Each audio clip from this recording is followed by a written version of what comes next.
삼성이 골든타임이 얼마 안 남은 거 아니냐 시장에서 많이 우려를 하고 있고 SK 하이닉스 쪽에 무게를 실을 수밖에 없는 게 검증된 업체는 하이닉스 한 군데밖에 없고 마이크론하고 삼성은 이제 아직까지 의문이 많죠. 특히나 삼성은 한다고 했는데 지금 양치기를 2번 했기 때문에 제가 삼성 디스하는 게 아니라 네. 팩트는 우리가 인정해야 돼요. 정신승리 하시면 계속해서 계좌가 이제 손실을 하는 거죠.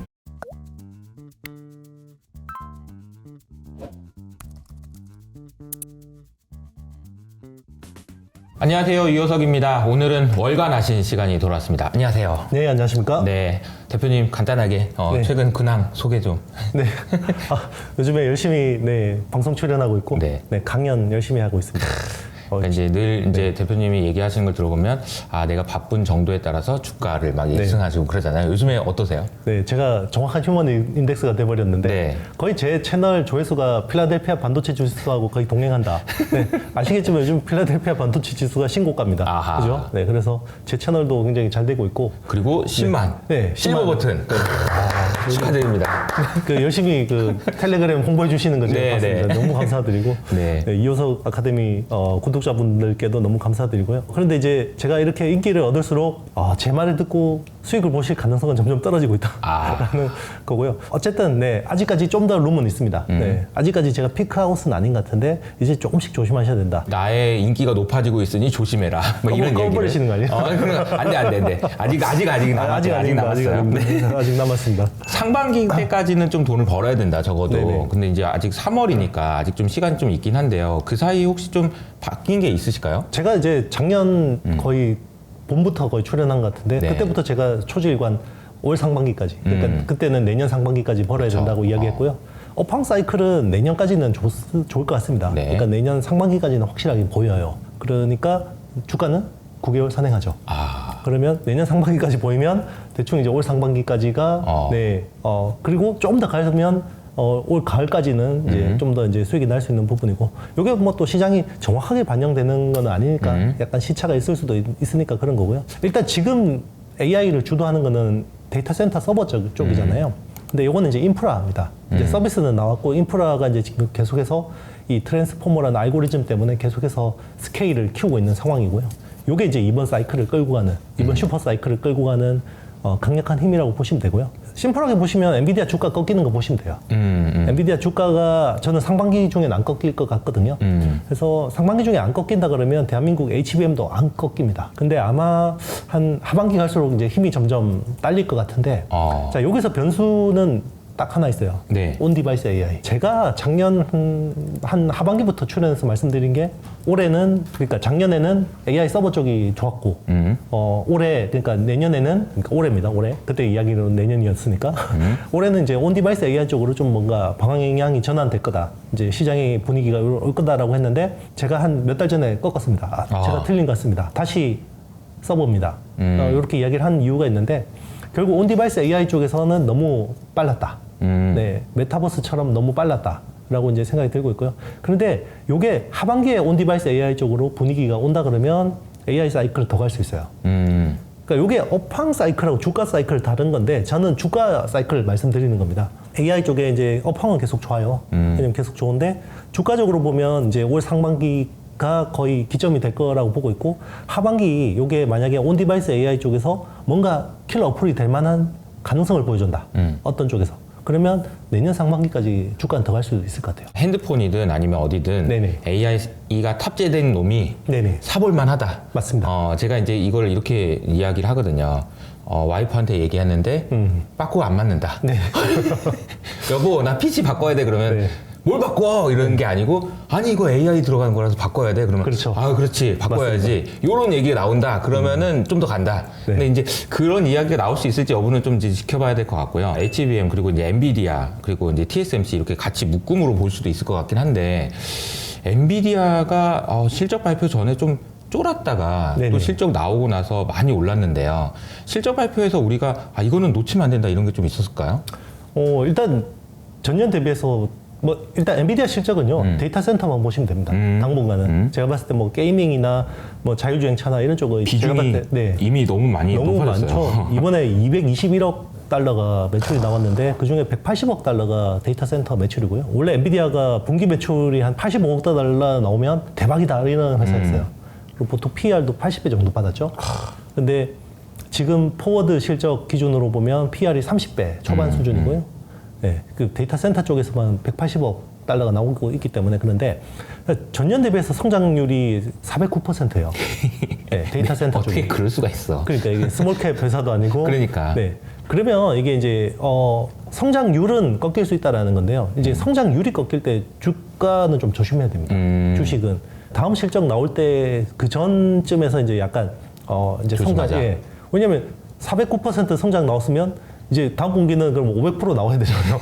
사람들이 사람들 기대는 기대는 거기 가 있을 거예요 아마. 그치. 그런데 이게 막 100% 성장했다 그러면 아하. 예, 이게 약간 테슬라가 그렇죠. 2022년 초반에 그때 쇼티지 나가지고 맞아요. 자동차 주문하면 1년에서 1년 6개월 기다려야 되고 저 친구 같은 경우는 모델 Y 샀는데 1년 탔는데 자기가 산 가격보다 2천만 원 더 프리미엄 준다고 중고차 팔라 그래가지고 중고차가? 네네 아. 1년 자기가 탔는데 자기가 근데 그 정도였는데 요새는 중고차 가격이 계속 빠지고 있죠. 맞습니다. 계속 빠지고 있고 그리고 테슬라가 그 쇼티지가 불과 1년이 안 갔거든요. 그래서 그게 22년 말부터 확 꺾이기 시작했고 결국 그게 한 1년 사이에 ASP 26%가 빠졌어요. 그때 앨런 머스크가 또 뭐 트위터 인수한다고 지금 X 인수한다고 해서 PR이 그때 원래 테슬라가 원래 PR이 60몇 배 수준에서 20배 수준까지 빠졌었거든요.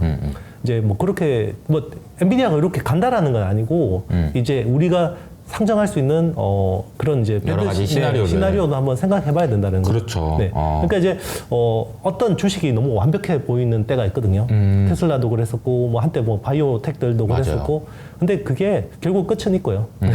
끝은 있는 거고 그런 부분들을 조심해야지 정말 이익이 이제 날 수 있어요. 맞습니다. 그래서 이 잔치에 취해서 이제 파티가 끝나가는데 이제 가드를 내리면 안 네, 되지. 맞습니다. 언제 또 다시 맞습니다. 웃을지 모르니까. 네. 근데 그런 관점에서 보면은 매출 성장세가 꺾이는 부분도 있지만 결국은 주가는 이익의 함수니까 엔비디아가 이렇게 높은 마진을 네네. 이게 많이 남겨 먹을 수 있냐 요 게임 네네. 아니겠어요? 근데 그러려면은 그거 보려면은 결국은 이제 누구 협상력의 싸움에서 네네. 가져가기 싫으면 말아. 그러면서 이제 가격을 올릴 수 있느냐 이게 중요할 것 같은데 그런 측면에서 보면은 구도는 어떤 거라고 봐야 돼요? 정확하게 말씀하셨는데요. 엔비디아가 작년에 보면 굉장히 환호했던 거는 네. A100이라는 칩이 메인이었잖아요. 맞아요. 그러니까 챗GPT가 원래 A100이라는 칩을 1만 개 써가지고 그 1750억 개 파라미터를 구현했었거든요. 근데 요거보다 성능이 3배가 개선된 게 H100이었어요. 지금 이제 주력 칩인데 요거 주문하면 원래 한 40주 기다렸어야 됐죠. 근데 성능이 3배 좋아졌는데 엔비디아가 가격을 딱 3배 올렸어요. A100이 너무하네. 1만 불이었는데 네, H100이 3만 불인데 근데 중요한 게 3만 불로 아무도 못 사요. 네, 프리미엄이 붙어가지고 거의 뭐 한 4만 5천 불 정도 줘야 되거든요. 정가는 3만 불인데 네, 그렇죠. 실제 살려고 보니까 4만 5천 불입니다. 이런 그렇죠. 거죠. 아파트 계산하려고 보니까. 아파트 분양처럼 프리미엄이 붙어가지고 네, 실제로 뭐 비싸게 사는 데는 뭐 8천만 원까지 주고 사니까요. 이제 그만큼 쇼티지가 심각한 상황이었는데 자 그러면 2분기에 H100의 후속 제품인 H200이 나오고요. 네. 그리고 B100이라는 칩이 나와요. 그러면 H200은 H100 대비해서 2배가 성능이 좋거든요. B100은 H100보다 4배 좋고요. H200보다 2배가 좋아요. 자, 그럼 요거 가격이 어떻게 책정될까? 요게 중요하겠죠. 그러면 성능이 2배 좋아진 만큼 그럼 2배를 받을까? 그러면 H200이 6만 불에 팔릴까? 그리고 뭐 B100이 얼마에 팔릴까? 요런 것들. 저는 이제 뭐, 한 2배까지는 못 받더라도 그래도 한 뭐 5, 60% 더 비싸게 받았다. 이 정도만 해도 충분히 투자자들이 이해할 것 같긴 한데 모르겠어요. 또 사람들의 기대감이 어느 정도에 있는지 모르겠고 그런 것들이 좀 이제 영향을 미칠 수가 있죠. 이게 이제 얼마에 팔 수 있느냐를 보려면은 결국은 사가는 애들이 누구냐에 네. 따라서 달라질 것 같은데 사가는 애라고 하면 우리 다 잘 알고 있는 빅테크들 아니에요? 맞습니다. 근데 지금 보면은 서로 사갈 것 같은데 애플도 그렇고 뭐 여러 가지 보면은 그렇죠. 어때요? 근데 전망은? 실제로 지금 엔비디아의 GPU를 사가는 게 이제 클라우드 서비스 사업자들이죠. 마이크로소프트 애저나 아니면 구글 클라우드나 이런 데서 거의 절반 이상 사간다고 보시면 되고요. 네. 그래서 이제 이게 최근에 2월에 기존에 그 주문하면 40주, 52주 기다리던 H100의 리드 타임이 3, 4개월로 줄었다. 이래가지고 한번 조정받은 적이 있었거든요. 요거를 불식시킨 게 델이었어요. 델이 그거 아니야. 클라우드 사업자들이 다 얘들이 수요가 다 차도 그 밑에 엔터프라이즈들이 기다리고 있다? 이거. 그러니까 그동안에는 클라우드 사업자들이 다 사가니까 기업 쪽에서도 그 자기들 엔터프라이즈 서버 쪽에 엔비디아 칩을 써야 되는데 아하. 못 산 거예요. 아. 근데 그쪽 대기 수요가 있다라는 걸 델이 보여줬고 아하. 실제로 델이 그 AI 서버 쪽의 수주 금액이 작년 3분기가 원래 한 16억 달러 정도였거든요. 근데 4분기 말 기준으로 29억 달러까지 올라왔어요. 그러니까 와 여기가 이제 수요 다 차면 이제 피크겠지라고 했는데 그 밑에 엔터프라이즈 향이 기다리고 있었던 거죠. 그 다음에 또 뭐가 있나요? 엔터프라이즈 다음. 그 다음에 없죠. 그 다음 없나? 엔터프라이즈가 마지막이나? 엔터프라이즈라는 거는 기업들이 네, 가져가는 맞습니다. 거죠? 뭐 그 통신회사들이나 금융회사들이나 그리고 정부도 이번에 우리나라도 자체 LLM 한다고 하잖아요. 그런 쪽에 이제 수요도 필요하죠. 그렇죠. 리고 연구소 이런 데서도 엔비디아 칩 필요하고요. 나도 좀 줘 이런 네, 거잖아. 나도 좀 줘.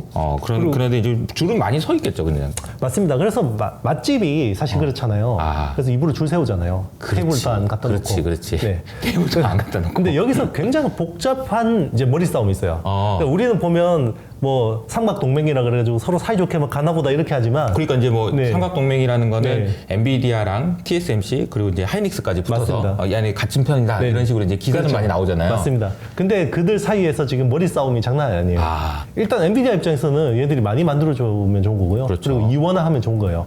근데 이제 뭐 동맹하자 그러면서 그런 이야기는 안 할 것 같고요. 일단은 투자 많이 해줘. 뭐 지금 병목이 되고 있는 게 TSMC 코어스잖아요. 칩온 웨이폰 서브 스트레이트라고 해서 2.5D 패키징 구조. 이게 절대적으로 쇼티지거든요. 그러니까 엔비디아 칩이 왜 못 만드냐? 코어스가 없어서. 근데 TSMC도 열심히 투자하고 있어요. 근데 작년 초 기준으로 이게 월 17,000장밖에 안 됐어요, 캐파가. 그런데 지금 기준으로 보면 월 한 4만 장에서 5만 장 되는 것 같아요. 지금 뭐 이제 정확한 수치는 알 수 없지만. 그리고 연말까지 가면 월 한 8만 장까지 늘어요. 그러면 작년 초 대비해서 거의 올 연말이면 5배가 느는 거죠. 그럼에도 불구하고 코어스는 내년 상반기까지 쇼티지라는 거죠. 내년 상반기까지? 네, TSMC 공식 발표가 그렇고요. 지금은 이제 엔비디아만 코어스 쓰는 건 또 아니죠. 다른 회사들도 코어스 써야 되는데 엔비디아가 의심을 하기 시작하는 거죠. 이 애들이 입으로 안 늘리는 거 아니에요? 월 100K 할 수 있는데 월 10만 장 할 수 있는데 입으로 이런 거 아니야? 이런 의심이 들기 시작한 거예요. 그리고 실제로 TSMC도 이거 잘못하다가 당하겠다는 생각이 있어요. 근데 어떤 게 있냐면 글로벌 빅텍들이 네. 2016년, 17년 때 보면 그때 서버 클라우드 투자하느라고 슈퍼사이클 왔었잖아요. 네네네. 그때 하는 소리가 삼성하고 하이닉스한테 가서 야 니네들이 메모리 제대로 못 만들어가지고 우리 서버 투자를 제대로 못 하잖아. 투자해줘 라고 했죠. 투자를 했더니 안 가져가. 오더컷 해가지고 가격이 오버나이트 막 났죠. 오버나이트 막. 네. 요거를 TSMC한테 치려고 하는 거 아니냐. TSMC한테. 이게 뭐 의도적이든 비의도적이든 그렇죠, 코어스가 그렇죠. 이만큼 필요하다고 그래놓고 투자해 놓으면 야 니네 안 가져가면 어떡할 거야. 그렇지. 그리고 사실 TSMC는 지금 요거 쇼티지를 즐기고 있어요, 사실은. 물론 이제 칩을 팔면 엔비디아가 제일 많이 벌겠지만 TSMC도 코어스 가지고 돈을 되게 잘 벌고 있어요. 그러니까 어떻게 버냐면 엔비디아가 계속해서 공급이 부족하니까 급행료를 줍니다, TSMC한테. 그러니까 줄 쫙 서 있잖아요. 네. 그러니까 세치기 하면서 티켓을 주는 거지. 세치기 하면서 수수료를 줘요. 그게 슈퍼 핫 런이라고 그런 게 있어요, 실제로 상품이. 근데 뭐 그렇게 아주 뭐 쇼티지가 심각한 경우 빼고는 안 써거든요. 근데 지금 사실 엔비디아가 슈퍼 핫 런을 상시적으로 쓰고 있죠, TSMC한테. 그러니까 계속해서 급행료를 주고 있는데 공급 확 늘렸다가 그리고 공급 과잉되면 리스크고 그쵸. 하니까 우리가 삼성이나 하이닉스 같이 바본 줄 알아? 이렇게 이제 TSMC는 하는 거죠. 역시 중국 사람들은 확실히 이제 상술이. 겉으로 보면 뭐 중국 그렇지, 허허하는 것 같지만 서로 뭐 같은 민족이고 뭐고 간에 이익이 걸려 있으면 그런 거 없거든요. 그러니까 젠슨 왕이 허군날 와가지고 TSMC한테 뭐 그렇게 해도 이게 비즈니스는 비즈니스인 거예요. 자 여기서 또 이제 변수가 하나 있습니다. 우리 SK 하이닉스가 이게 또 독점이 돼버렸잖아요. 뭐 마이크로 들어온다고 하는데 의미 있는 물량은 어려울 것 같고, 그리고 삼성전자도 들어온다고 하지만 아직까지 승인을 제대로 못 받은 것 같고, 그러니까 갑자기 SK 하이닉스한테 선수금이 막 늘어요. 선수금이라는 얘기는 아직 물건 만들기도 않았는데 돈 줄 테니까 만들어 이런 거잖아요. 하이닉스가 야 니네 투자 많이 해줘. 그러면 우리 돈 없는데 그래 돈 줄게. 그게 이제 작년에 1조 꽂아준 거고 최근에 보니까 여기 한 3조까지 늘었다라는 이제 이야기들이 이야기가 있군요. 있죠. 네, 실제로 그 재무제표 뜯어보면 이제 그런 부분들이 확인이 되거든요. 이 돈이 어디서 난 거야? 뭐 이런 거네요. 그렇죠. 엔비디아가 줬겠죠. 그래서 이제 청주팹에 원래는 청주팹에다가 낸드 플래시 라인을 이제 작년 하반기부터 이설하는 작업들이 진행 중이었는데 그게 작년 말에 올스탑이 됐어요. 갑자기 HBM 캐파가 많이 필요해진 거죠. 잠깐만 네. 더 크게 지어야 된다. 네네. 이런 거네요. 그렇죠. 그때 이제 또 공교롭게 삼성이 갑자기 HBM 공법을 뭐 바꾼다는 이야기가 나오고 네, 기존의 NCF라고 필름 방식에서 머프 방식으로 바꾼다 이런 이야기들이 나왔고 뭐 최근에는 뭐 그거 우리 HBM 쓰려고 하는 게 아니라 디램 모듈을 쓰려고 하는 거야라고 하지만 업계에서는 잘 안 믿는 분위기고 잘 안 되나 보다 이런 느낌을 그렇죠. 받는 거죠.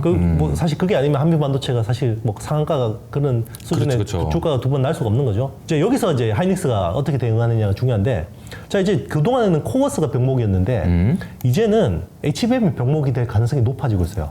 왜냐면 2원화, 3원화가 잘 안 되고 그리고 지금 신규로 나오는 칩들이 HBM 채택량이 엄청 늘어요. 기존에 H100이라는 칩이 80GB를 썼는데 네. 지금 나오는 그 H200은 141GB 정도 쓰고요. 140. 네, 그리고 B100은 192GB예요. 그럼 2.4배가 많거든요. H100 대비해서. 그러면 HBM 엄청 써야 돼요. 근데 이게 공급이 잘 안 될 것 같아요. 그러면 하이닉스가 돈을 많이 벌 수 있는 타이밍이 왔는데 자, 요걸 투자를 엔비디아가 이렇게 귀에 달콤한 이야기 하는 대로 할 거냐, 네, 안 할 거냐, 요게 이제 되게 중요한 건데 원래 계획은 원래 2배 캐파 투자하는 거였어요. 그러니까 2배 증설이었는데 최근 분위기는 자 2.5배까지 하자, 네, 라는 건데 저는 거기서 더 오버 안 했으면 좋겠어요. 여기서 한번 네, 이게 줄을 세워야 됩니다. 네, 맞습니다. 맛집은. 이거를 막 그 이번에 이거 있는 거 다 먹고 싶은 욕심에 사실 올해만 해도 10조 매출 나오거든요. HBM 쪽에서 요거 한 매출 더 하려고 욕심 내다가 ASP가 떨어질 거예요. 저보다 뭐 똑똑하신 분들이니까 잘 네. 생각하실 것 같아요. 네. 또 당하면 이제 당하는 놈이 바보입니다. 이 구도를 설명해 주니까 명확한 것 같은데 네. 결국 이제 빅테크가 수주를 엔비디아한테 주면 엔비디아가 코어스 TSMC한테 네네. 받아서 이제 네. 물건을 만드는데 TSMC의 코어스 하려면은 또 HBM을 가져와줘서 이게 네. 다 연결되어 있는 구조인데 네네. 이게 다 병목이 어딘가에 있는 다 상황인 독점이라서 거고. 그러니까 지금. 하나하나가 다 병목이 될 수 있어요. 근데 이제 네. 누가 봐도 TSMC나 하이닉스가 봐도 아니 엔비디아 니네 돈 그렇게 많이 번다며 우리 좀 돈 더 줘 이런 게 당연히 있을 그렇죠. 수밖에 없고 맞습니다. 서로 간에 협상력이 진행되는데 엔비디아 입장에서는 빨리 만들어야 되니까 너 말고 딴 애도 하려고 그랬는데 삼성전자 잘 못해 막 네. 이런 구도인 거잖아요. 좀 머리가 맞습니다. 엄청 복잡하네요. 그래서 엔비디아가 최근에 어떤 움직임이냐면 코버스 쪽을 다변화를 하려고 해요. 그래서 일단 되든 안 되든 이제 다변화 하려고 하는데 요게 이제 인텔 쪽에다가 또 줘본 것 같고요. 그리고 삼성 쪽에도 준 것 같습니다. 아이큐브 쪽을 시켜본 것 같고요. 그리고 이제 그쪽은 코버스 하는데 그러면 코버스 다 못하면 워스 쪽이죠. 그러니까 그 코우라는 공정은 GPU하고 인터포저를 붙이는 하이브리드 본딩 공정이고요. 워스는 인터포저에다가 HBM 붙이고 그리고 밑에 플립칩 BGA를 붙이는 그게 워스 공정이거든요. 그 워스 공정을 오삿 업체들이죠. 오삿은 이제 아웃소스 세미컨덕터 어셈블리 앤 테스트라고 해서 후공정 전문 기업들. 후공정. 네. 그래서 대만의 ASE라는 회사하고 미국의 엠코 테크놀로지 두 군데에다가 이제 요걸 시킨 것 같아요. TSMC는 그러면 그렇게 캐파가 안 되면 니들은 코우만 하고 일부 워스를 오삿한테 줘. 이제 이렇게까지 요구를 한 상황이거든요. 그러니까 뭐 TSMC 입장에서는 뭐 그 정도 가지고는 물량 컨트롤이 되니까 오케이를 한 것 같아요. 그리고 리스크도 어쨌든 오삿 업체로 좀 분산시킬 수 있고 네, 그런 것들이 진행되고 있는데 이 업체들이 얼마나 할 수 있을지가 중요한 거고 여기 또 독점의 키를 쥐고 있는 회사 하나가 있죠. 예. 한미반도체. 네, 워스 하려면 네, 한미반도체 TC 본더가 없으면 워스도 못하죠. 근데 한미반도체가 공급을 얼마나 늘릴 거냐. 네. 이것도 또 관점이에요. 또 여기서 또 하나의 병목을 쥐고 있는 회사입니다. 자, 그러면은 여기 병목 있는 거 다시 한번 정리를 할게요. 이거 네. 보시는 분들이 정리하셔야 될 것 같아요. 빅테크가 엔비디아한테 수주를 줘요. 네네. 돈 주면서 그러니까 그 칩 가져가는 거죠. 네네. 근데 엔비디아에서 만들려면은 코어워스라는 그 공정이 필요한데 네네. 그거를 TSMC가 해. 네네. 근데 이거를 말씀 들어보니까 코어랑 워스로 나눈 거고 네네. 이 워스 부분은 한미반도체가 맞습니다. 한다는 거고 그리고 이제 요걸 가지고 코어워스를 하려면은 HBM이 필요한데 네네. 요거는 하이닉스가 네네, 맞습니다. 어쨌든 여기에 나와 있는 그 회사들이 다 지금 병목에 잡혀 있는 거고 결국은 이게 기차처럼 이렇게 딱 연결돼 있는데 앞에서 이게 끌어주는 사람이 있으면 이렇게 갔다 이렇게 갔다 이렇게 갔다 하더라도 결국은 가긴 가잖아요. 그러니까 맞습니다. 이 수요가 있는지가 되게 중요할 것 같다라는 생각이 좀 듭니다. 이 얘기 하다 보면은 빠진 회사가 있어요. 우리나라 많은 관심이 있으실 삼성전자. 여기 지금 삼성전자 얘기를 좀 해야 돼요. 어떻게 되는 거예요? 약간 어떤 느낌이냐면 지금 엔비디아하고 TSMC하고 SK하이닉스는 어벤져스 같은 느낌이죠. 네, 네. 어벤져스인데 네. 삼성전자는 이제 타노스죠. 네. 타노스. 네, 다 할 수 있습니다. 네, 네, 다 할 수는 있어. 네, 근데 중요한 게 인피니티 스톤을 다 뺏겼어요. 아하. 자, 인피니티 스톤이 없는 타노스는 힘이 없죠. 아하. 네, 쭉정입니다. 그래서 아하. 지금은 그렇다는 거예요. 지금? 맞습니다. 지금 그러니까 인피니티 스톤이 되려면 일단은 3나노 게이트 올 어라운드라는 인피니티 스톤 하나가 필요하고요. 그리고 HBM3E라는 인피니티 스톤이 또 하나 필요하고요. 그리고 코어스 대체할 수 있는 iCube라는 인피니티 스톤이 필요합니다. 그 중에 한 개만 스톤을 확보를 해도 네, 주가는 사실 많이 오를 수 있어요. 워낙 지금 기대감이 없기 때문에. 지금 기대가 하나도 없으니까. 네네, 맞습니다. 네. 그 갤럭시 S24에서 채택한 생성형 AI 가우스도 괜찮았고 인텔의 AI PC도 괜찮은 것 같은데 이게 아까 말씀하셨던 온 디바이스 이야기인데요. 이건 좀 약간 힘을 좀 못 쓰고 있는 것 같아요. 사실 온디바이스 AI가 서비스가 나쁘게 나온 건 아니에요. 괜찮게 나왔는데 그럼 왜 이쪽 섹터가 힘을 못 받냐? 이거는 프리미엄 수요에서 일부는 힘을 줄 수가 있어요. 근데 중요한 게 그 기본 수요 있죠. 미드 로우 쪽에. 일단 스마트폰이 좀 팔리고 프리미엄이 뭐 돼야지 같이 땡겨 올라가는 건데 프리미엄 쪽에서 뭔가 일부 수요가 좋아지는데 미드 로우 쪽이 우리가 생각한 것보다 연초에 약한 거죠. 그리고 PC도 사실 온디바이스 AI가 괜찮긴 한데 기본적으로 지금 내구 소비재가 네, 그쵸. 안 팔리죠. 경기가 안 좋고. 그렇기 때문에 지금 스마트폰하고 PC를 잘 안 산단 말이에요. 그러니까 일단 기본 축이 무너지니까 이게 멀티플이 아무리 뭔가 힘을 주려고 해도 이게 쉽지가 않은 거죠. 아까 제가 말씀드렸던 것처럼 그 와이프가 허락해주면 되는 거예요. 네. 그 정도 급은 아니라는 거죠. 맞습니다. 그러면 애플하고 퀄컴 얘기로 좀 넘어가 보도록 하겠습니다. 애플이 애플카 프로젝트를 이게 10년 했는데 접었어요, 드디어. 그리고 이제 그 다음 나온 소식을 보니까 우리는 AI 할 거야. 이거 어떤 의미로 받아들여야 되나요? 올해 제가 이야기했던 게 온디바이스 AI 쪽. 특히나 이제 레벨 3 자율주행차가 내년부터 신차가 많이 나오거든요. 이게 이제 하반기 갈수록 이제 온디바이스 AI 중에서 레벨 3 자율주행차가 주도 섹터가 될 수 있겠다라고 했는데 요 힘이 상당 부분 약해졌다고 보셔야 돼요. 챗 GPT가 시작되기 전하고 이후에 전략들이 되게 많이 바뀌는데요.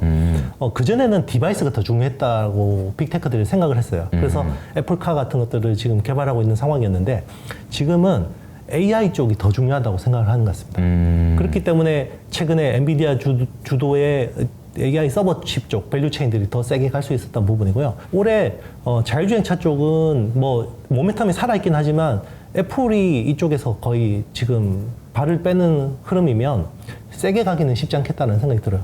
결국 이것도 그건 같아요. 자동차가 많이 팔리고 여기서 레벨 3 자율주행차가 뭔가 모멘텀을 줘야 되는 건데 기본적으로 자동차 판매 자체가 약하고 전기차도 약하고 하니까 자율주행차의 어떤 그런 모멘텀 자체가 힘을 못 받는 그런 느낌인 것 같습니다. 그래서 더 열심히 AI 쪽에 집중하는 게 맞을 것 같아요. 하드웨어하고 AI, 그러니까 디바이스라고 하는 이제 뭐 아이폰이든 아니면 자동차, 테슬라 자동차든. 근데 이게 보면은 하드웨어보다 AI가 더 중요하겠다라는 판단을 하게 된 계기는 챗 GPT 때문에 그렇다는 거죠. 맞습니다. 뭐 정확하게 이야기하면 트랜스포머라는 알고리즘 때문이고요. 그러니까 애플이 이제 그런 쪽으로 너무 뒤처져 있기 때문에 지금은 모든 리소스를 여기에 집중을 해야 돼요. AI 쪽에 인프라가 안 되면요. 디바이스를 아무리 지금 좋게 내놔도 이게 깡통 취급을 받을 가능성이 있어요. 네, 그렇기 때문에 지금 애플은 일단 본진부터 지금 살려야 되는 상황이거든요. 그리고 위급한 상황이라는 게 좀 느껴지는 게 네. 어제도 이제 뉴스 나온 게 그 중국에서 아이폰 판매량이 굉장히 많이 줄었더라고요. 24%가 줄었다는 얘기를 듣고 저도 좀 충격을 받았는데 이런 내용 보면은 이게 지금 굉장히 중요한 기로에 서 있다라는 생각을 하는 것 같아요. 근데 잘 생각해 보면은 시리는 제일 먼저 한 것 같고 맞아요. 애플은 되게 열심히 한 것 같은데 왜 이렇게 된 거지? 운이 없었죠. 운이 없었다.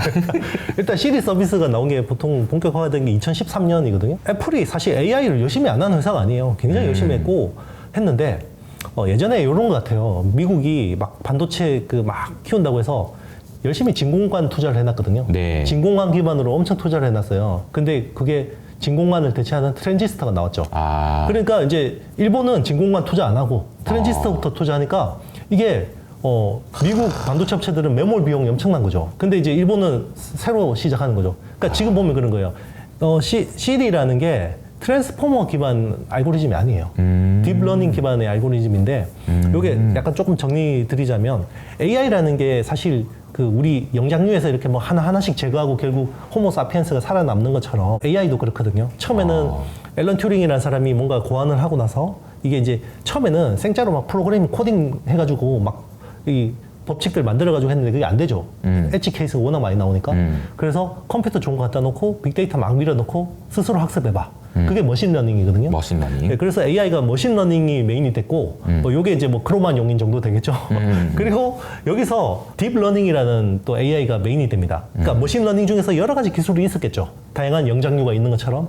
거기서 이제 딥러닝이라는 기술이 메인이 된 거예요. 애플은 딥러닝 기반으로는 했어요. 근데 딥러닝에서 또 여러 기술 관례들이 있었겠죠. 거기서 이제 2017년 트랜스포머라는 기반으로 갔는데 이게 GPT죠. 네, GPT가 제너러티브 그리고 프리트레인드 트랜스포머의 약자거든요. 지금 그러니까 빅테크들이 투자하고 이런 것들이 전부 트랜스포머 쪽 기반이에요. 근데 애플은 2013년에 투자를 대거했으면 트랜스포머 기반이 아니죠. 그래서 시리가 말을 잘 못 알아듣는 거죠. 네, 트랜스포머의 특징이 사람의 말을 맥락을 이해하는 거거든요. 근데 시리는 맥락을 이해를 못해요. 그러니까 AI가 성능이 떨어지는 거죠. 네, 그러니까 갈아엎어야 됩니다 지금. 이게 참 말 들어보면 참 안타깝다라는 생각이 드는데 네. 어떻게 보면은 애플이 한 10년 전에 그거 했던 거예요. 그 전에 우리 아이폰 나오기 전에 우리 썼던 거 생각해봐요. MP3. 내비게이션, 그렇죠. PMP, 뭐 PDP, 뭐 이런 맞습니다. 거 썼었잖아요. 근데 그거 다 없어졌잖아. 그렇죠. 그리고 노키아, 뭐 이런 회사들, 블랙베리 다 없앴잖아요. 애플이 없앤 거예요. 맞아요. 완전히 새로운 기술을 가지고 기존에 있었던 잘 써먹던 그런 기술을 완전히 무력화시키고 그냥 갖다 버려야 되는 기술을 만들었던 그렇죠. 그런 장본인인데 자기가 지금은 당하는 약간 위협을 당하고 있는 거예요. 그죠? 맞습니다. 자기가 똑같이 당하는 거죠. 사실 소니가 디지털 카메라를 내놓으면서 그 사진기 업체들 다 망하게 했거든요. 맞아요. 근데 결국 소니가 스마트폰한테 죽었죠. 휴대폰에 카메라가 들어가면서 디지털 카메라가 죽어버렸죠. 네. 애플이 그러면은 정말 진짜 위기일까요? 저는 그렇게 생각하진 않아요. 네. 어쨌든 이게 마라톤 게임으로 간다 그러면 길게 보면. 결국 이제 Who is Big Brother 이거잖아요. 그쵸. 누가 빅브라더가 될 거냐? 그러면 빅브라더가 되려면 컴퓨팅 파워도 중요하지만 결국 데이터거든요. 이게 이제 처음에는 일단 시작할 때는 컴퓨팅 잘하는 파워가 애들이. 중요한데 결국은 나중에는 빅데이터 많은 애가 이기게 돼 있거든요.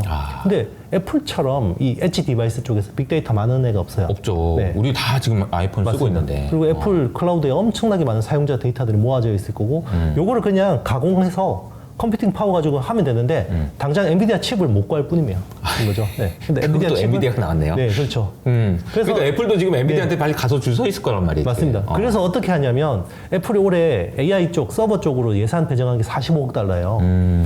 45억 달러면은 한 5조, 6조 정도 6조 되는 정도 거네요. 되죠. 6조. 긴급 편성한 게. 긴급 편성. 네, 긴급 편성한 게. 6조. 네네. 아마 더 할 거예요. 그거는 이제 일단 첫 번째로 한 거고, 그것 때문에 원래 엔비디아가 2년마다 신제품 하나 내놓잖아요. 그래서 원래 B100이라는 칩이 원래 4분기 출시 예정이었거든요. 네. 근데 갑자기 2분기로 땡겼어요. 그래서 H200하고 B100이 그냥 겹쳐져 버린 거거든요. 칩 출시가. 근데 아마 애플이 B100을 당기는데 중요한 역할을 하지 않았을까라고 추정을 합니다. 애플이 H100 가지고는 도저히 이게 순번표 가지고 답이 없으니까 다음 거 네, 더 다음 비싸게 거 주면 우리가 다음 거. 인텔이 EUV 장비 못 사니까 하이NA부터 아도 쳐버렸잖아요. 이게 진짜 대단한 정말 그 긴장감이 느껴지네요. 이게 지금 도대체 어떻게 될 건지 이런 생각이 좀 들고 잠깐 뒤 얘기긴 하지만 구글은 어때요? 구글은 지금 이번에 네. 얘네가 만든 GPT가 이상하다. 네. 뭐 왜 흑인이 자꾸 나오냐 이러면서 좀 막 엄청 혼나고 CEO 바꿔야 된다 이런 얘기까지 나오거든요. 이게 결국은 구글도 데이터는 진짜 많잖아요. 네네. 근데 이게 잘 안 되는 것 같단 말이에요. 그렇죠. 사실은 서비스를 지금 매끈하게 잘하는 거는 오픈AI, 챗GPT가 그나마 제일 잘하는 거고요. 왜냐하면 사람들 지금 기대치가 다 챗GPT가 기준이에요. 수준이 그죠? 네, 그러니까 제미나이는 사실 굉장히 빨리 잘 되고 있는 거예요. 저 정도 정도면? 수준이면. 네. 그런데 이제 사람들은 GPT하고 비교를 하니까 아우 저거 왜 저래? 막 이렇게 하는 이상해. 건데, 네, 결국 그 시행착오라고 보고 있고요. 구글은 그래도 그 오픈 AI하고 뭔가 한번 제대로 경쟁해 볼 수 있는 그게 된 거고 이제 그 외에 나머지 업체들이 문제죠. 애플도 빨리 이제 데이터는 있지만 네네. 빨리 따라가야 된다라는 생각이 맞습니다. 듭니다. 이게 이제 온 디바이스 AI로 가려면 퀄컴 얘기를 안 할 수가 없어요. 이 네네. 두 회사 모두 그러니까 6월, 7월 달에 네네. 중요한 행사가 있다고 하는데 네네. 이게 뭐예요? 그러니까 이게 사실은 6월, 7월에 그러니까 일단 6월에 애플의 WWDC라고 해서 애플 개발자 회의가 있고요. 그리고 7월에 그 아마 퀄컴이 모바일 AP가 아니라 PC용 칩셋을 내놓죠. 그 윈도우 OS용 스냅드래곤 X 엘리트. 자 이제 그러면 ARM 아키텍처 기반의 CPU가 PC 쪽으로 이제 대거 이제 적용이 되잖아요. 자, 이 두 회사가 앞으로 전망이나 로드맵에 대해서 어떻게 그리느냐. 그에 따라서 주식 시장의 어떤 흐름은 굉장히 중요합니다. 일단은 나쁜 이야기는 안 할 것 같긴 한데 이거를 또 투자자들이 어떻게 받아들일지가 되게 중요할 것 같아요. 기대치가 너무 높으면 이야기해도 아 저거 별거 아니네라고 할 수 있는 거고 기대치가 별로 없는 상황에서 뭔가 좀 이야기를 하면 와 이거 오 좋은데 뭐 이렇게 될 수도 있고. 그러니까 애플과 퀄컴이 온 디바이스 AI에서 어떤 이제 방향성을 제시할 거냐. 결국 애플이 하반기에 이제 9월 달에 새로운 아이폰을 출시하는데 그거는 우리 와이프한테 허락받을 수 있냐? 이거 왜냐면 아직 쓸만하잖아. 그게 아니고 야 이거 AI 되는 거를 사야 돼라고 할 때 아 그래 옆에 있는데도 사니까 사야 된다. 이런 얘기가 나올 수 있느냐가 핵심이네요. 제가 추정컨대 네. 이 이제 그 밑에 후방 산업에서 보면요. AI 성능이 엄청 좋아질 것 같긴 해요. 아이폰 16 시리즈. 진짜요? 왜 그러냐면 오. 그 TSMC의 그 3나노 파운드리 그 면적으로 주문하는 게 있잖아요. 네. 당초 계획보다 50%를 늘렸어요. 아. 왜 50%를 늘렸냐면 이게 칩 다이에서 AI를 담당하는 그러니까 애플은 뉴럴 엔진이라고 하거든요. 네. 그쪽 면적이 엄청 커진 것 같아요. 그러면 뭔가 하드웨어가 이렇게 준비된다라는 거는 중앙에서 뭔가 애플 AI가 애플 GPT 같은 것들이 해서 프로그램을 이렇게 디바이스로 올리면 되는 거죠. 네, 그런 것들이 뭔가 이제 기대감은 주고 있어요. 근데 아직까지는 이제 그냥 장님 코끼리 만지기니까.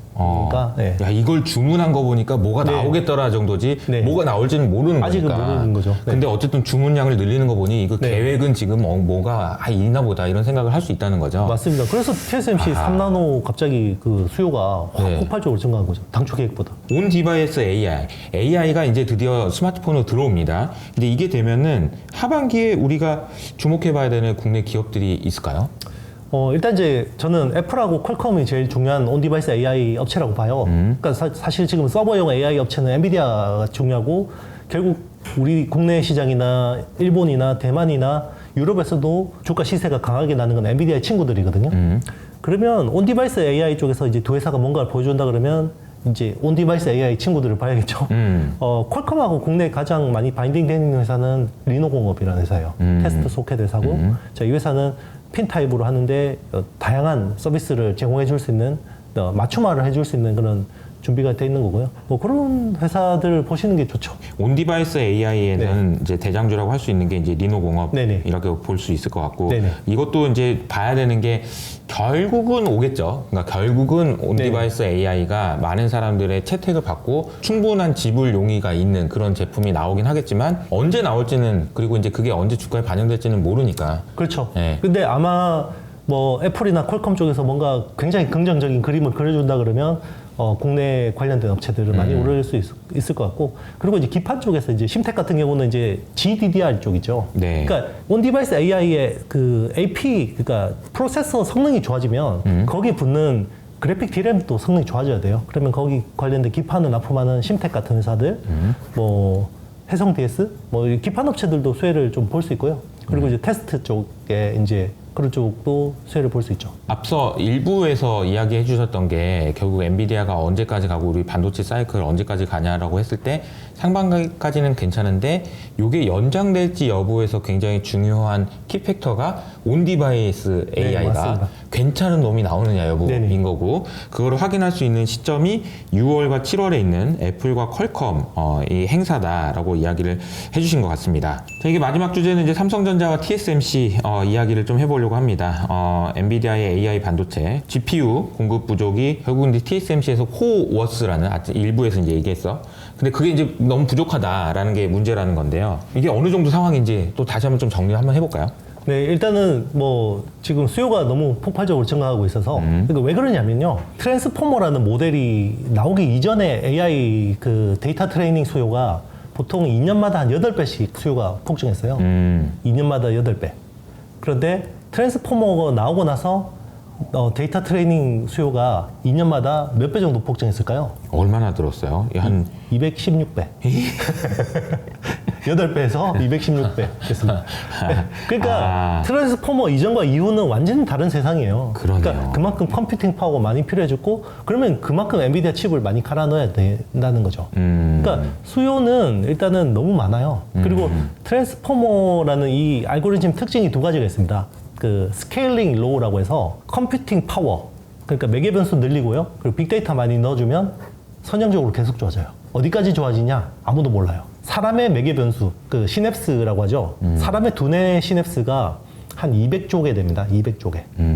100조개에서 200조개 정도 돼요. 근데 지금 구글 제미나이가 가장 뛰어난 게 한 매개 변수가 1조개에서 2조개예요. GPT-4가 한 4천억 개에서 5천억 개 정도 됩니다. 그래서 삼성의 경기현 사장이 AGI라고 하는 우리 범용 AI가 나오기까지 최소 1000조개의 매개 변수는 필요할 거다. 1000조개. 네, 사람 뇌 수준까지는 가야 된다. 1000조개. 네. 그러면 컴퓨팅 파워가 구글 제미나이보다 지금 한 1000배는 좋아져야 되는 거죠. 그래야 AGI라는 아티피셜 제너럴 인텔리전스가 나올 수 있는 건데요. 자, 그러면 그거 공급 누가 하죠? 네, TSMC 코어스로 다 해야 됩니다. 네. 기존의 일반 단층 주택 구조로는 칩이 담당을 할 수 없고요. 네. 2.5D 패키징으로 해야 돼요. 스케일링 로우에 대해서 좀 한 번만 다시 설명을 해주시면 좋을 것 같은 게 이게 뭐가 늘어나면 선형적으로 늘어난다고요? 빅테크 업체들 중에 데이터 없는 애들은 없잖아요. 일단은 지금 언어만 배우죠. 텍스트만? 네, 텍스트. 그럼 텍스트 데이터는 다 있어요. 그죠? 그러면 지금은 컴퓨팅 파워만 키우면 되죠. 컴퓨팅 파워만. 네, 키우면 됩니다. 근데 이게 어디까지 좋아지냐? 제일 좋은 것까지 나올 때까지 서로 경쟁해야 될 거 아니에요. 그러니까 사람 뭐 3만 명씩 잘라서 AI 쪽에 다 투자하는 게 계속 좋아지니까 어디까지 좋아지냐 보자. 그럼 이게 빅테크 업체들 입장에서는 매개 변수가 한 10조개까지 했는데 자, 그다음부터는 개선되는 폭이 미미해 라고 하면 감사합니다 하는 감사합니다. 이제 투자 안 해도 됩니다.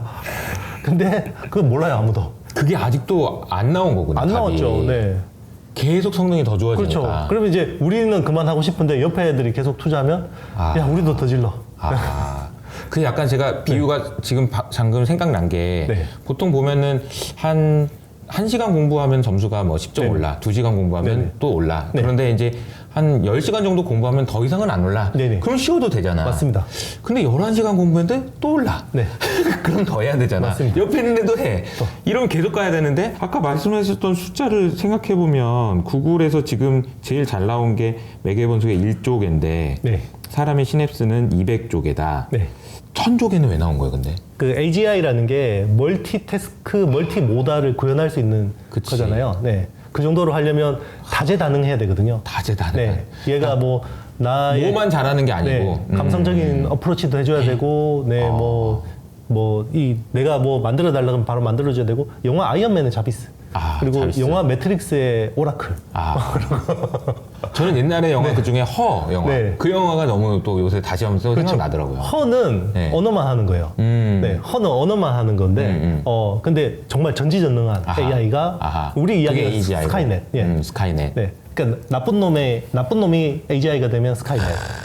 좋은 친구가 AGI가 되면 아이언맨의 자비스. 그러면은 우리가 TSMC 병목 이야기를 좀 하다가 약간 옆으로 샜는데 왜 이렇게 많이 투자가 필요하냐에 대한 설명을 너무 잘 들었습니다. 근데 코어스 이거 병목 해결되지 않으면은 그 딴 데한테 좀 시키면 안 되나 이런 생각을 할 수 있을 것 같은데. 당연히 엔비디아도 그렇게 생각하겠죠. 그런데 쉽지 않은 거죠. 그리고 이제 점점 이제 TSMC가 민기적거리는 것 같으니까 뭔가 의심이 자꾸 가고 자꾸 급행료만 더 받으려고 그러고 이러니까 이제 일단 삼성하고 인텔한테 시켜보고 오사드 업체들한테 시켜보는데 이게 또 될지 안 될지는 불확실해요. 될지 안 될지도 불확실하고 그리고 여기에 이제 또 뭐 핵심 독점 장비를 쥐고 있는 회사가 한미반도체 같은 업체가 물량을 또 다 대줄지도 의문이고요. 여기저기에서 진짜 병목이 많네요. 그렇죠. 뭐가 안 되니까. 이게 어떤 산업이 이렇게 1년, 2년 만에 이렇게 빌드업해서 폭발하는 경우가 드물잖아요. AI가 아니었으면 이렇게 안 됐겠죠. 아까 말씀하셨던 2년마다 8배, 216배, 네. 몇 배야? 25배야. 갑자기 네. 속도가 네. 25배나 빠졌으니까 정말 우왕좌왕하고 있는 것 같아요. 이거를 대체할 수 있는 파운드리는 그러면 나오나요? 안 나오나요? 안 나오나? 아니면 기대할 수 있는 거라도? 일단 이제 선단공정은 뭐 TSMC를 대체할 수 있는 회사는 삼성 파운드리밖에 없는데 3나노 게이트 올라라운드 수주 흐름을 보면 녹록진 않은 것 같아요. 게이트 올라라운드라는 네네. 얘기를 오래 들었는데 잘 안 되나 보네요. 네. 그래서 제가 이제 작년에 제일 대차게 틀렸던 게 이제 삼성에 대해서 너무 희망 섞인 전망을 했던 게 너무 많이 틀렸던 것 같고 그래서 삼성 밸류 체인들이 안 좋았어요. 네. 특히나 GAA 관련돼서도 너무 희망적으로 기대를 했는데 설마 저렇게까지 못할 줄은 몰랐는데 아하. 네. 이게 뭐 제가 삼성 디스하는 게 아니라 네. 팩트는 우리가 인정해야 돼요. 그러니까 투자를 함에 있어서 이거를 현실을 인정 안 하고 자꾸 정신승리 하시면 계속해서 계좌가 이제 손실이 나는 거죠. 그러니까 삼성이 네. 이제 네. 잘 하면 좋겠고 네. 잘 했으면 좋겠고 응원하고 희망이고. 이거는 희망인 왜냐? 거고 네. 근데 팩트는- 현재 상황에서는 네. 잘 안 되고 있는 건 현재 네. 상황이니까 그렇죠. 그리고 또 한 가지 얘기하자면 그 상황을 주가는 반영하고 있으니까 맞습니다. 이제 이 상황에서 잘 될지 안 될지에 대한 판단은 사실은 우리가 이게 기술을 알아요 뭘 알아요 모르잖아요. 그러니까 그 부분은 좀 어려운 부분이 있는 것 같긴 한데 아직까지는 현재 팩트는 그러니까 통상적으로 저는 이제 일단 기업들을 볼 때 뭔가 이제 막 돌발 상황이 벌어졌는데 보통 뭐 대부분 기업들이 6개월에서 1년 정도는 뭔가 막 그 삽질을 할 수 있어요. 근데 거의 1년이 지났는데도 그게 뭔가 안 된다 그러면 그거는 당황한 게 아니라 시스템에 뭔가 문제가 있는 겁니다. 네. 그래서 지금 삼성이 뭔가 이제 또 어떻게 보면 골든타임이 이제 점점 얼마 안 남았어요. 네, 얼마 안 남은 거 아니냐라고 이제 시장에서 많이 우려를 하고 있고 그런 것들이 지금 삼성하고 SK 하이닉스 주가 괴리로 지금 나타나고 있는 거예요. 이미 겁니다. 하이닉스랑 삼성전자가 차이가 많이 나고 있고 네. 삼성전자에서도 비상 경영을 하면서 막 뭔가 네. 바꾸려고 하는 움직임들이 있겠죠. 선단 공정은 그렇고요. 다른 공정은 어때요? 코버스 쪽도 어쨌든 TSMC 말고 검증해 본 데가 없습니다. 지금까지는. 네, 없기 때문에 저것도 어떻게 될지 아무도 모르죠. 그러면 이제 여기서는 엔비디아 입장에서는 두 가지 옵션이 있어요. TSMC한테 주는 것보다 스펙을 낮춰주거나 TSMC의 코어스하고 HBM에 대한 스펙을 낮춰주면 돼요. 그러면 쓸 수 있죠. 2호나 3호나 할 수 있는데 자 그러면 그게 같은 H100이냐는 거죠. 같은 H200이냐는 거죠. 다른 거죠. 네. 그런 거는 가능할 수도 있는데 그것도 엔비디아 입장에서는 쉽지 않을 거고 TSMC하고 하이닉스 HBM에 없는 칩을 사는 고객은 뭐가 되겠어요? 바보가 되는 거죠. 네. 이게 우리가 이제 자동차를 사면요. 네. 타이어가 네. 어떤 거는 한국 타이어가 있고 어떤 건 넥센 타이어가 있단 말이야. 네네. 근데 그거 우리 안 보잖아요. 그렇죠. 비슷하니까. 맞아요. 근데 이제 말씀하신 엔비디아 칩인데 야 요거는 하이닉스에서 만든 거 TSMC에서 만든 거야. 근데 어떤 거는 다른 게 만든 거야. 그럼 너무 성능이 차이가 많이 날 거 아니에요. 미쉐린 타이어인 거죠. 미쉐린 타이어 난 거야. 그러니까 너무 차이가 네. 많이 나니까 눈에 그렇죠. 보니까. 맞아요. 그럼 고객이 누가 그거 사가겠냐는 그러니까 거죠. 같은 게 아니 같은 제품이 아니라는 아유, 거죠. 같은 아예 소나타고 맞습니다. 같은 뭐 제네시스가 아니라는 거죠. 그렇죠. 타이어가 바뀌는데 완전 다른 개념이라는 거죠. 엔비디아랑 손잡고 같이 가면 갈수록 제 생각에는 만들 때마다 특허 붙여가지고 못 올라오게 막을 수 있을 것 같고 그래서 참 쉽지 않을 것 같다는 생각이 좀 들긴 합니다. 지금은 특허를 안 내겠죠. 특허를 안 왜냐하면 내나? 특허를 내면 오히려 못 따라오니까. 자기 기술 공개가 되니까 오히려 더 블랙박스로 가지고 있을 거고요. 특허 자체도 안 내고 네네, 안 어차피 내죠. 모르니까 이거 네. 다 레시피인데 맞습니다. 맛집 비결인데 네네, 그렇죠. 며느리도 모르게 해야지 그렇죠. 이런 거 때문이네요. 그러면은 HBM에는 어떤 영향을 줘요? 일단 HBM은 굉장히 수요가 더 폭발할 가능성이 있어요. 그리고 쇼티지 가능성이 있습니다. 그러면 우리한테도 기회가 오는 거죠. 우리한테라고 하지만 사실은 SK 하이닉스 밸류 체인이고요. 네. 그래서 SK 하이닉스 밸류 체인이 요 쇼티지를 얼마나 끌고 가느냐에 따라서 돈을 버는 그게 달라질 수 있고 일단은 그 쇼티지보다는 만약에 수요가 100이라 그러면 SK 하이닉스 입장에서는 한 90 정도 맞춰주면 제일 좋겠죠. 적당히 공급이 부족하고 좋은 건데 100그릇이 점심에 네. 나가면 한 네. 90그릇만 90그릇만 만드는 거죠. 그 10명은 네. 내일 와? 그러면서 다시 돌아가게. 그죠? 맞습니다. 근데 주가적으로 보면 100그릇이 필요한데 60그릇만 만드는 게 제일 좋죠. 네. 주가적으로는. 그 안달이 나게 만드는 거지. 안달이 그렇죠. 나게. 대기줄 봐요. 그러면 진짜. 대기줄 보면 투자자들은 심장이 벌렁거리거든요. 네. 그럼 가격을 더 주더라도 맞습니다. 이익이 더 나는 거죠. 네. 근데 하이닉스가 어떤 판단을 할지 모르겠어요. 그러니까 이게 아까 말씀하셨던 게 네. 코어스 파운드리가 확대되고 네. 그다음에 이제 빅테크들도 나도 칩 만들 거야. 뭐 이런 네. 얘기들이 많이 나온단 말이에요. 그래서 얼핏 보면은 야, 엔비디아 칩이 있는데 다 만들면 엔비디아 뭐가 되는 거야? 이런 얘기도 많이 하는데요. 네네. 이런 상황은 좀 어떤 상황이에요?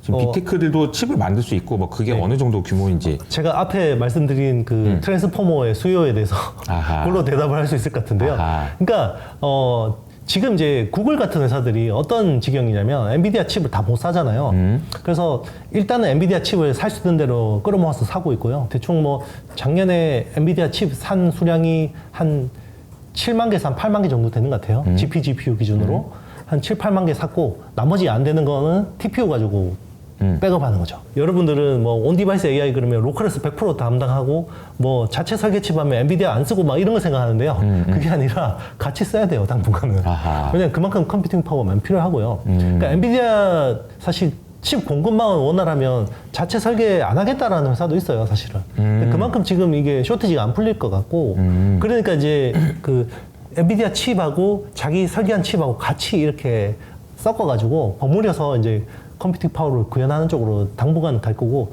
점점 이제 엔비디아 거 안 쓰겠죠, 비싸니까. 이걸 대체될 수 있다면. 대체될 수 있다면. 네, 그런데 그게 시간이 한참 걸릴 것 같아요. 그 엔비디아라는 게 있고 그다음에 이제 TSMC 있고 하이닉스 있다라고 했을 때 이 엔비디아 같은 애들이 늘어나면 네네. 여긴 더 좋은 거잖아. 그렇죠. 엔비디아 입장에서는 TSMC 같은 애가 늘어나야 좋은 거고. 맞습니다. 근데 이 구조가 잘 서로 다 늘어나기 그렇죠. 쉽지 않은 건데 여기서 보면은 엔비디아 말고 나도 만들고 싶어 이런 애들 되게 많은 거네요. 맞아요. 그러니까 서로 뒤통수 치지 말자고 같이 손잡고 배신하면 죽는 거야 이런 거죠. 배신하면 죽는 거야 이러면서 가는 거네요. 네, 맞습니다. 삼성전자하고 마이크론이 네.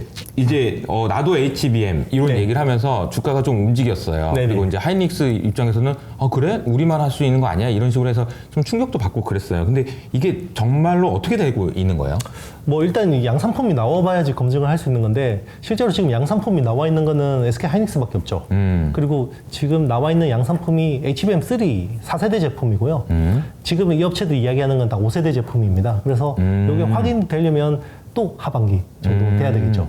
그런데 그때 얘들 말대로 실제로 엔비디아 칩에 들어갔는지 아니면 들어갔는데 또 발열이랑 소율 때문에 안 된다 하는지 그거에 따라서 또 주가의 향방이 굉장히 달라질 수 있습니다. 아마 그때 확인될 수 있을 건데 지금 이런 이제 공정에 있는 엔지니어 분들이나 이런 이제 테스트를 해본 분들 이야기로는 기존의 필름 방식, NCF 방식으로는 발열이 한계가 있다. 저거 어떻게 잡을까? 이런 이제 의문이 있습니다. 기본적으로 발열 성능이 30-40% 떨어져요. 모프 방식 대비해서. 네. 그러니까 열이 안 나야 되는데 특히나 AI 같은 경우에는 열이 안 나야 되는데 열이 나는 걸 못 잡는 거군요. 이 방식 자체가. 그러니까 이제 GPU 자체에서도 열이 너무 많이 나요. 근데 2.5D를 붙여놓잖아요. 근데 HBM에서도 그렇게 열이 나면 GPU 성능이 떨어지죠. 반도체는 열이 나면 쥐약이거든요. 그러니까 이제 그게 문제인 거죠. 열이 안 나는 HBM을 만들기 위해서 HBM3 그리고 3E 뭐 이렇게 가다가 5세대를 만들겠다고 하는데 이게 과연 잘 될지 여부는 하반기에 가서 판단을 해야 되는 거고 아직까지는 희망을 갖기는 증거들이 부족하다 이 정도 그러니까 얘기할 이제 수 사실 있어요. SK 하이닉스 쪽에 무게를 실을 수밖에 없는 게 검증된 업체는 하이닉스 한 군데밖에 없고 마이크론하고 삼성은 이제 아직까지 의문이 많죠. 특히나 삼성은 한다고 했는데 지금 양치기를 2번 했기 때문에 맞아요. 네, 세 번째인 거죠. 그런 과정에서 하이닉스하고 삼성 한미반도체의 독점력은 계속 유지될 수밖에 없다. 지금은 이제 아직까지는. 뭐 경험적으로 보면 그럴 가능성이 높은 거고 그 독점력이 깨지고 뭔가 확산된다 그러면 이제 상황이 좀 달라지는 거죠. 새로운 국면으로 진입하는 거고 그럼 이제 쇼티지는 풀릴 거예요. 쇼티지가 풀리면 관련 기업들 실적은 오히려 막 폭발적으로 단기적으로 증가할 수 있는데 그게 주가를 더 끌고 가기에는 아시겠지만 쇼티지가 풀리면 주가는 숫자가 나와도 이 실적에 왜 주가가 안 가지? 하고 이야기하고 있단 말이죠. 그치. 네. 그럴 때 우리 많았잖아요. 맞아. 그죠? 네. 제가 아시님 채널의 영상을 이제 자주 업데이트를 하고 그러는데 마지막에 이제 10만 구독자 될 때 올렸던 영상이 기억이 나는데요. 그 내용 좀 한 가지만 여쭤보고 마무리하면 좋을 것 같습니다. 그때 삼성전자하고 구글 이야기를 좀 해주셨어요. 네네. 그래서 이 전망이 만약에 맞다면 네네. 이 영상은 레전드가 될 것 같다. 네네. 이런 식으로 말씀하셨는데 그게 어떤 전망이었어요? 그러니까 이제 구글도 이제 TPU를 서버 칩 쪽으로 이제 새로 뭔가 좋은 걸 만들고 싶을 거 아니에요. 그거를 이제 TSMC한테 지금 맡기기에는 TSMC가 너무 바쁘죠. 시간이 없어. 그래서 이제 삼성한테 의뢰할 가능성이 높을 것 같고 실제로 최근에 이제 뭐 서버용 칩은 아니지만 차세대 근데 요번에 이제 그 내년에 나오는 4나노 공정 기반은 삼성한테 맡긴다는 이야기가 나왔어요. 해외 외신에서 이제 발표가 됐고. 근데 이제 제가 약간 아쉬운 거는 차차기 버전이죠. 3나노. 차차기. 네. 아. 3나노를 TSMC에 맡겼더라고요. 아.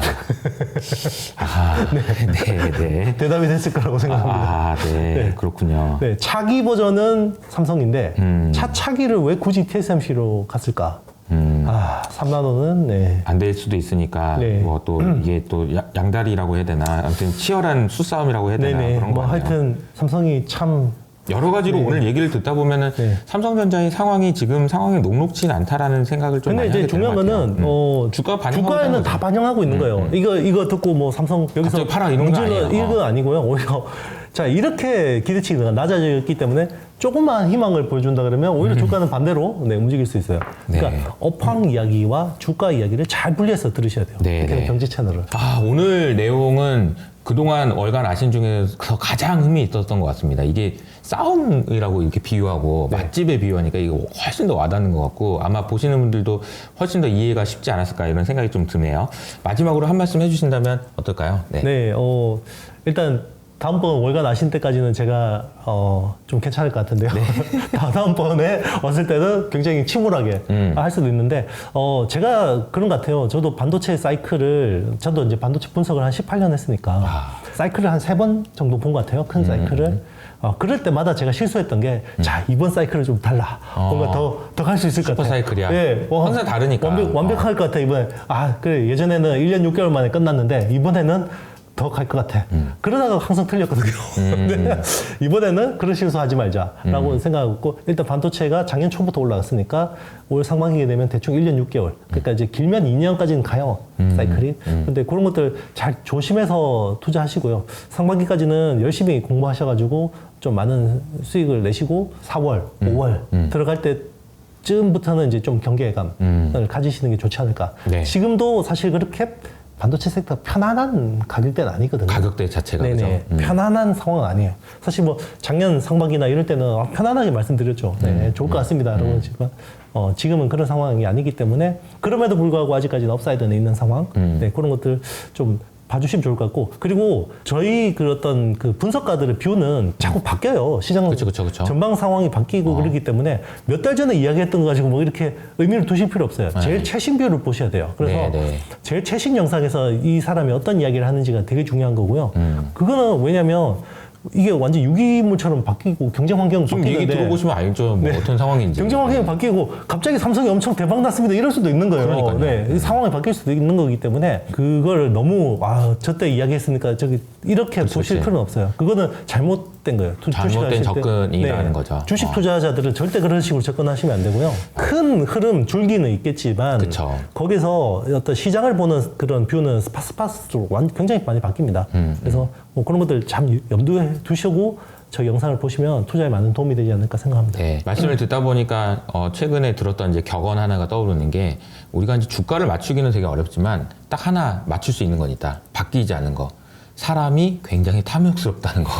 그리고 굉장히 두려워한다는 거. 이게 이제 결국 이것도 사이클이잖아요. 탐욕스러워지고 막 공포스러워지고 이런 거는 분명한 사이클을 그리기 때문에 그 부분도 같이 고려해서 주가를 맞추기는 되게 어려워요. 그래서 그렇기 때문에 더 어려운 것 같은데 일단 기본적으로 오늘 말씀해 주셨던 이런 산업의 경쟁 구도와 관련해서는 너무 잘 정리가 된 것 같아서 다시 한번 감사드리면서 저희는 다음 월간 아신 시간에 만나 뵙도록 하겠습니다. 감사합니다.